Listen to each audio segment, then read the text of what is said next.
This is about First Chronicles. They sure like to leave out a lot of stuff, but when you're reading the Kings, you get the other, as the rest of the story, as Paul Harvey used to say. And so, here we go. We are going with the capture of Reba. And they have left out a whole bunch of stuff, but anyway, it gives you a thumbnail sketch of it. All right. In the spring of the year, the time when kings go out to battle, that always kind of got to me. The kings go out to battle. I guess it's kind of like that was, in a way, kind of their sports too, huh? Ooh, terrible.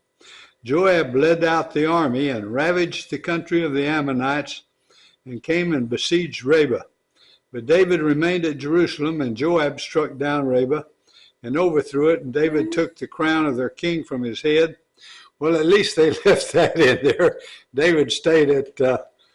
David remained at Jerusalem. Well, we know the rest of the story there. Well, if you don't know that story, you can find it over there in Kings. But when he remained there at Jerusalem, some things happened that really, well, we're not going to go into that. They didn't go into today. We won't either. All right, and David took the crown of their king from his head, and he found that it weighed a talent of gold. And in it was a precious stone, and in it was placed on David, and it was placed on David's head.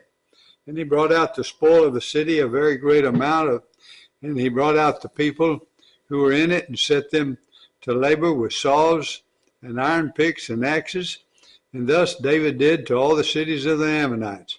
Then David and all the people returned to Jerusalem. And after this, there arose war with the Philistines at Gezer. Then Sibbecai, the Hushathite, struck down Sipaiah, who was one of the descendants of the giants, and the Philistines were subdued. And there was again war with the Philistines, and Elhanan, the son of Jair, struck down Lahmi, the brother of Goliath, the Gittite, the shaft of whose spear was like a weaver's beam. And there was again war with Gath, where there was a man of great stature who had 6 fingers on each hand and 6 toes on each foot, 24 in number, and he also was descended from the giants.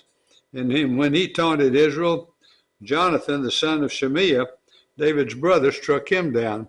These were descended from the giants in Gath, and they fell by the hand of David and by the hands of his servants. Do you recall, I heard one preacher talking about it?